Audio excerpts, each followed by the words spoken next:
नमस्कार साथियों, आपका स्वागत है हमारे विशेष आध्यात्मिक यात्रा में, जहां हम प्रस्तुत कर रहे हैं श्रीमद् भगवद गीता का संपूर्ण सारांश सरल हिंदी में। यह गीता भगवान श्री कृष्ण द्वारा कुरुक्षेत्र के युद्ध में अर्जुन को दिया गया अमर उपदेश है, जो न केवल धर्म युद्ध की व्याख्या करता है बल्कि जीवन, कर्तव्य, आत्मा, भक्ति और मोक्ष की गहराइयों तक पहुंचने वाला दिव्य ज्ञान है। यह श्रृंखला 3 भागों में विभाजित है। आज हम आपके सामने ला रहे हैं संपूर्ण गीता सारांश, जिसमें अध्याय 1 से 18 तक के प्रमुख शिक्षाएं, भाव और संदेश प्रस्तुत हैं। इस श्रवण से न केवल आपका मन शुद्ध होगा, बल्कि जीवन की कठिन परिस्थितियों में निर्णय लेने की शक्ति भी प्राप्त होगी। आइए आरंभ करते हैं। भाग 1, प्रथम अध्याय, अर्जुन विषाद योग। इस अध्याय में कुरुक्षेत्र के युद्ध में अर्जुन अपने रिश्तेदारों, गुरुओं और मित्रों को देखकर मोह और शोक से भर जाता है। वह अपने धनुष को छोड़ देता है और युद्ध करने से मना करता है। श्री कृष्ण कुछ नहीं कहते, केवल अर्जुन की मनः स्थिति को समझते हैं। यही गीता का आरंभ है, जब अर्जुन धर्म संकट में होता है। द्वितीय अध्याय, सांख्य योग। श्री कृष्ण उपदेश देना शुरू करते हैं। वे कहते हैं, नास्तु विद्यते भावो ना भावो विद्यते सत्। अर्थात आत्मा न कभी जन्म लेती है न मरती है। यह शरीर नश्वर है, आत्मा अमर है। कर्म करो, फल की चिंता मत करो। यही कर्मयोग का मूल संदेश है। तृतीय अध्याय, कर्मयोग। श्री कृष्ण अर्जुन को कर्म का महत्व बताते हैं। वे कहते हैं, कर्मण्येवाधिकारस्ते मां फलेषु कदाचन। मनुष्य का अधिकार केवल कर्म करने में है, फल पर नहीं। निष्काम कर्म, बिना फल की अपेक्षा के किया गया कर्म ही श्रेष्ठ है। चतुर्थ अध्याय, ज्ञान कर्म संन्यास योग। भगवान कहते हैं कि उन्होंने यह ज्ञान सूर्य को दिया, सूर्य ने मनु को और मनु ने इक्ष्वाकु को। यह शाश्वत ज्ञान है। श्री कृष्ण कहते हैं, परित्राणाय साधूनां विनाशाय च दुष्कृतां धर्म संस्थापनार्थाय संभवामि युगे युगे। अर्थात मैं प्रत्येक युग में धर्म की स्थापना के लिए अवतार लेता हूं। पंचम अध्याय, कर्म संन्यास योग। इस अध्याय में श्री कृष्ण बताते हैं कि कर्मयोग और कर्म संन्यास दोनों ही मोक्ष का मार्ग है, परंतु कर्मयोग श्रेष्ठ है। जो व्यक्ति कार्य करता हुआ भी आसक्ति से मुक्त रहता है, वही सच्चा सन्यासी है। वह समदर्शी होता है, जिसमें कोई द्वेष या मोह नहीं होता। षष्ठ अध्याय, आत्म संयम योग। यह अध्याय योगी के लक्षण बताता है। जो मन को वश में कर लेता है, वह आत्मा का मित्र बन जाता है। भगवान कहते हैं, योगस्था कुरु कर्माणि संगम त्यक्त्वा धनंजय सिद्ध सिद्ध्योः समो भूत्वा समत्वम योग उच्यते। अर्थात समत्व बुद्धि ही सच्चा योग है। अंत में श्री कृष्ण कहते हैं कि योगियों में भी जो भक्ति पूर्वक मुझे भजता है वह मुझसे सर्वोत्तम जुड़ा है।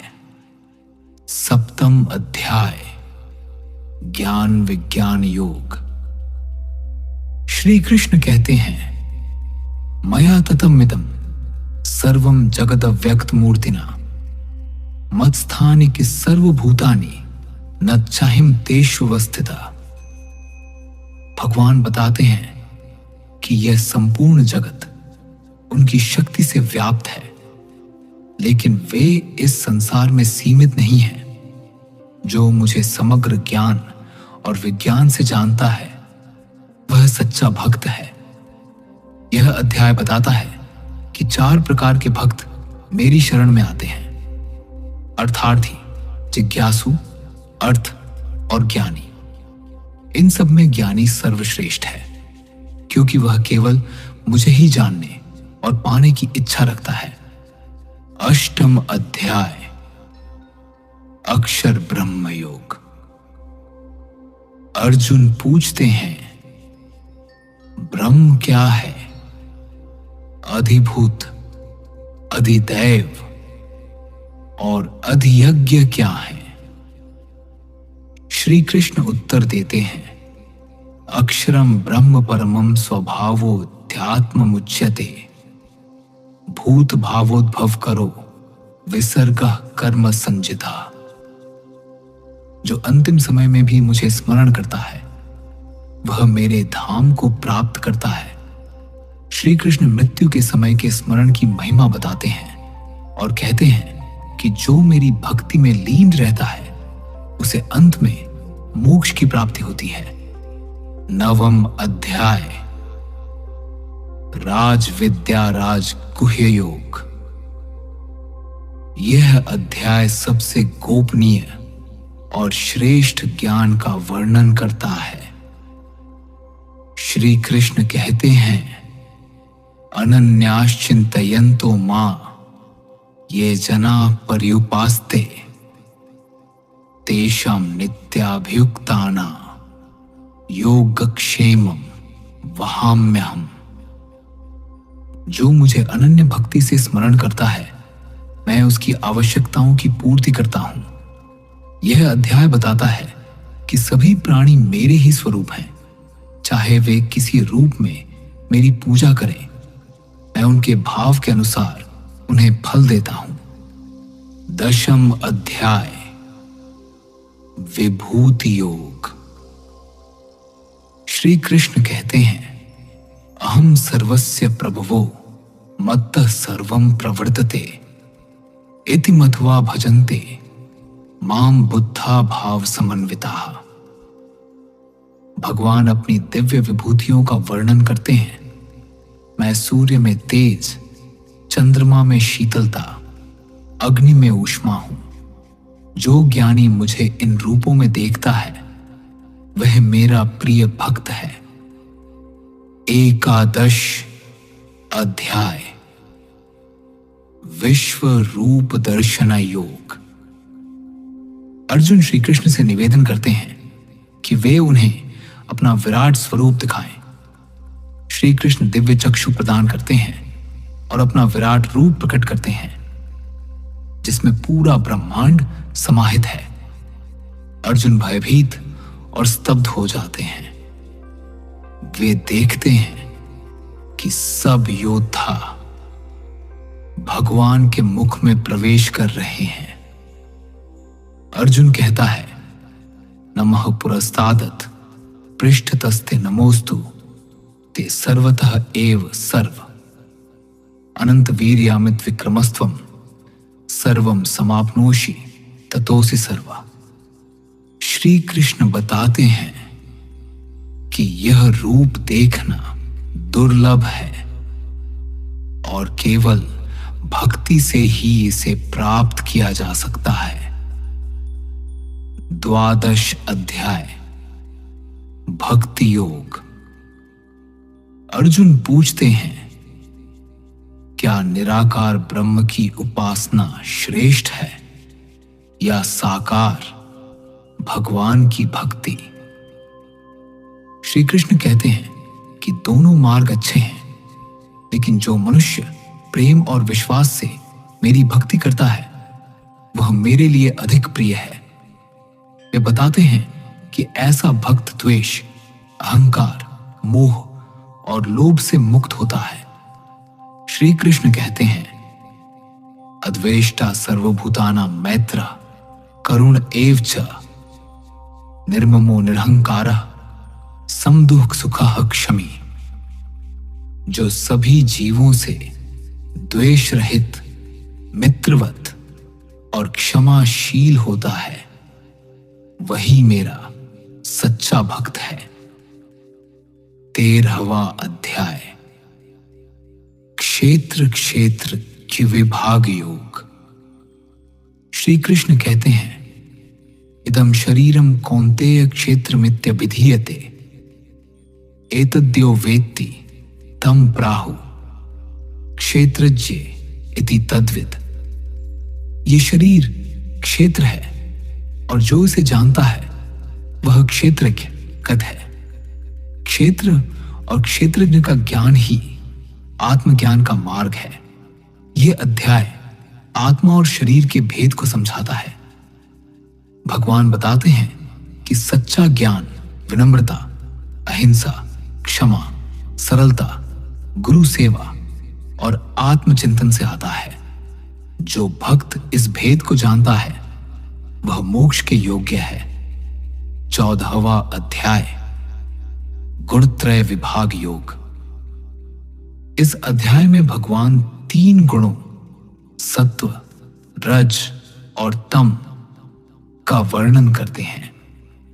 ये तीनों प्रकृति के गुण हैं जो आत्मा को शरीर में बांधे रखते हैं। सत्व गुण शुद्धता, ज्ञान और सुख देता है। रजोगुण क्रियाशीलता और वासना को बढ़ाता है। तमोगुण अज्ञानता, आलस्य और मोह का कारण है। श्री कृष्ण कहते हैं, नान्यम गुणेभ्य कर्तारम यदा द्रष्टानुपश्यति गुणेभ्यश्च परम वेत्ति मद्भाव सोऽधिगच्छति। जो व्यक्ति इन गुणों से ऊपर उठ जाता है वही मेरी दिव्य स्थिति को प्राप्त करता है। 15वां अध्याय, पुरुषोत्तम योग। श्री कृष्ण इस अध्याय में संसार को एक उल्टे वृक्ष के रूप में वर्णित करते हैं, जिसकी जड़ें ऊपर ब्रह्म में और शाखाएं नीचे संसार में हैं।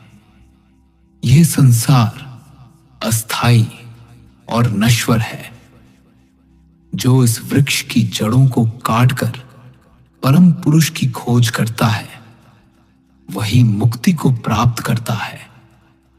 उत्तम पुरुषस्त्वन्य परमात्मेत्युदाहृत यो लोकत्रयम् आविश्य बिभृत्य व्यय। ईश्वर भगवान कहते हैं कि मैं ही वह परम पुरुष हूं जो सब कुछ धारण करता हूं। 16वां अध्याय, दैवासुर संपद विभाग योग। यह अध्याय 2 प्रकार की प्रवृत्तियों का वर्णन करता है। दैवी संपदा, भय का अभाव, पवित्रता, आत्मसंयम, त्याग, क्षमा, शील, दया आदि। आसुरी संपदा, अभिमान, क्रोध, कपट, कठोरता, मोह और अधर्म। श्री कृष्ण कहते हैं, दैवी संपद विमोक्षाय निबंधायासुरी मता मां शुच्छ संपदम दैवीम विजातोसि पांडव। जो दैवी गुणों से युक्त होता है वह मोक्ष प्राप्त करता है, जबकि आसुरी प्रवृत्तियां बंधन का कारण बनती हैं। 17वां अध्याय, श्रद्धात्रय विभाग योग।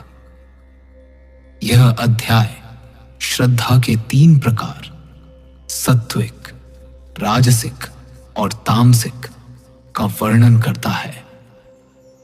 सत्विक श्रद्धा शुद्ध भोजन, यज्ञ, दान और तप में होती है। राजसिक श्रद्धा दिखावे और लाभ के लिए होती है। तामसिक श्रद्धा अज्ञान में की जाती है, जैसे अनुचित बलिदान आदि। भगवान कहते हैं, श्रद्धामयोऽयं पुरुषो यो यच्छ्रद्ध इज एव सस्स। मनुष्य जैसी श्रद्धा रखता है, वैसा ही वह बनता है। 18वां अध्याय मोक्ष संन्यास योग। यह अंतिम अध्याय संन्यास और त्याग का महत्व बताता है। श्री कृष्ण कर्म, ज्ञान, भक्ति और मोक्ष का अंतिम उपदेश देते हैं। वे कहते हैं कि सभी कार्य प्रकृति के गुणों से होते हैं, परंतु जो अहंकार छोड़ देता है वही मुक्त होता है। सर्वधर्मान् परित्यज्य मामेकं शरणं व्रज अहम त्वाम सर्व पापेभ्यो मोक्षयिष्यामि मा शुच। यह गीता का सबसे प्रसिद्ध श्लोक है। भगवान कहते हैं, सभी धर्मों को छोड़कर मेरी शरण में आओ, मैं तुम्हारे सभी पापों से तुम्हें मुक्त कर दूंगा। इस प्रकार श्रीमद् भगवद गीता के सभी 18 अध्यायों का सार अब हमारे सामने है।